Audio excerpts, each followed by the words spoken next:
Ny fiarah-miasa eo amin'ny sehatry ny tontolo iainana kosa no votoatin-dresaka tao anatin'ny fiaonan'ny minisitra ny tontolo iainana sy ny masivon'ny Alemana androany tolakandro teny Antsahavola amafisina izay fiarah-miasa misy eo amin'ny rotonta izay. Fitsidiana ara-pambao ofisialy no tanterahana Herald Gehrig masivon'ny Alemaina tao amin'ny ministera ny tontolo iainana atetsy Antsahavola raha ny fanazavana nentina Antelme Rapara ny ministra ny tontolo iainana sy ny ala dia ny fiarovana tontolo iainana amin'ny ankapobeny no voaresaka nandritra ity fiaonana ity. Raha antsika malala fa ny Allemand dia anisan'ny azontsika lazaina hoe modèle eo amin'ny fiarovana ny tontolo iainana sy eo amin'ny resaka discipline fifehezana amin'ny fitantanana dia nisy ny fifanankalozan-kevitra zany mikasika an'izay adi-hevitra mikasika ny hoe inona ny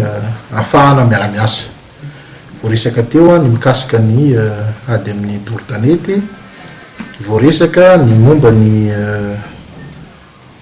ady amin'ny fanondrana an'andramena tsokosoko voaresaka ny momba ny fambolekazo zay ho atao amin'ity taona ity ankoatran'izay moa dia mampiresahana amin'ny ankapobeny amin'ny maha-ambassadeur azy. Ny politika amin'izao zany dia eritreretina hoe misy aloha ny convention niarahana tamin'ny ministeran'ny fanabeazam-pirenena le hoe hazo iray mpianatra iray iny zany dia iarahantsika mahalala fa misy eo amin'ny 6 millions d'arbres eo ny eritreretina ho volena zany sy ny fambolena fotsiny nefa no atao fa eo koa ny fieritreretana ny fikarakarana an'ireny hazo no volena ireny zany hoe ny fanaraha-maso ny voly hazo natao ankoatra zany ho isy koa tsy hoasy ny fifanarahana miaraka amin'ny ministeran'ny tourisme na ny fizahatany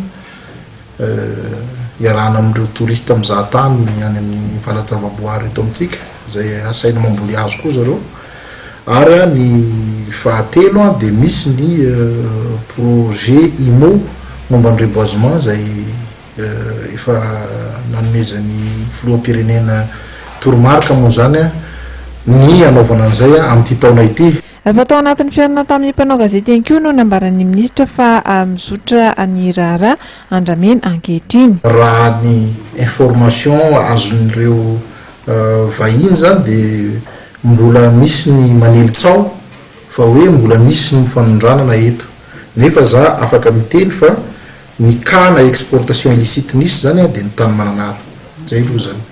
ny sisan'izay dia fimakomanana ny be fa matetika tratra zany izy ireny zay raha ny tontoerana ny isorako ny secrétaire d'état la gendarmerie zay miara-miasaka mafy aminay amin'ny fanenjehana ny olona amin'izao fotoan'izao. Ny indrokely dia misy zany ny tsy misy olona enjehana dia matetika izy ireny rehefa atao ny fanadihadiana dia lasa vototra fotsiny